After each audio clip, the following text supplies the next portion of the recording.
Hello everyone, this is me Shreya. Welcome back to my another daily blog. তো আজকে ছিল দ্বাদশীর দিন। সকালে উঠে মালাটা সেরে ঠাকুরকে পুজো দিয়ে পারণটা করে নিলাম।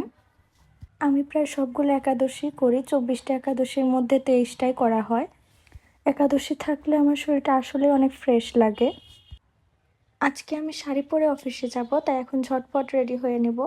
আমার যত খুশি লাগে তত বেশি শাড়ি পরি। আজকের শাড়ির সাথে আছে সোয়েটার, কারণ অনেক শীত বাইরে। প্রতিদিন ফেসে আর কিছু লাগাই আর না লাগাই, জনসন বেবি ক্রিমটা আমি লাগাবোই, প্লাস ময়শ্চারাইজার। এখন আমি লাগাবো ল্যাকমির সিসি ক্রিমটা। হুটহাট বের হলে আমি এটাই লাগাই, কারণ ফাউন্ডেশন লাগাতে একটু টাইম লাগে আমার। এটা অল্প ব্লেন্ডিং করলেই হয়।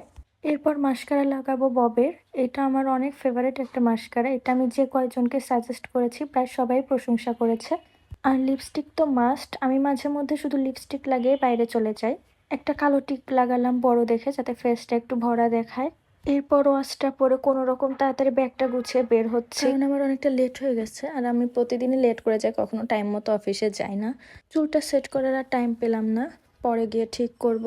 আর এই চাদরটা নিচ্ছি আজকে, কারণ এটা অনেক অ্যাস্থেটিক লাগে, শাড়ির সাথে পরলে আরো অনেক বেশি সুন্দর লাগে। এই সোয়েটার জ্যাকেটের যুগে এসেও আমার শাল চাদর এসব ভাল লাগে। হসপিটালে গিয়েই আমার প্রথম কাজ হচ্ছে কম্পিউটার আর প্রিন্টার ওপেন করা। আগে স্কুলে গিয়ে হাজিরা দিতাম, এখন হসপিটালে এসে হাজিরা দিই। এটাই তো লাইফ, তাই না? এই শীতের মধ্যেও জোরে ফ্যান দিয়ে চুল শুকোতে হচ্ছে। তারপর বাসায় এসে দেখি মা অনেক রকমের রান্না করেছে। দ্বাদশী প্রসাদে যা যা থাকে, খিচুড়ি, বেগুন ভাজি, আলু কপির রসা। আর আমাকে এত সুন্দর করে প্লেটটা সাজিয়ে দিয়েছে। আমার এইভাবে প্লেট সাজিয়ে খেতে অনেক ভাল লাগে। আর আমি এমনিতেই প্রসাদ অনেক পছন্দ করি। আমাকে যদি কেউ মাছ, মাংস এবং প্রসাদ দুইটার মধ্যে একটিকে বেছে নিতে বলে, আমি অবশ্যই প্রসাদকে বেছে নেব। মেয়েটা কিভাবে শাড়ি পরে খাচ্ছে সেটাই দেখছি। মনে হয় মেয়েটা দুনিয়ার বিরুদ্ধে যুদ্ধ করতে বললেও শাড়ি পরে যুদ্ধ করবে। তারপরে এই যে আমার মা এক বাটি খেজুরের গুড়ের পায়েস নিয়ে আসলো। আর এভাবে খেতে খেতেই আমার সারাটা দিন শেষ হয়ে গেল।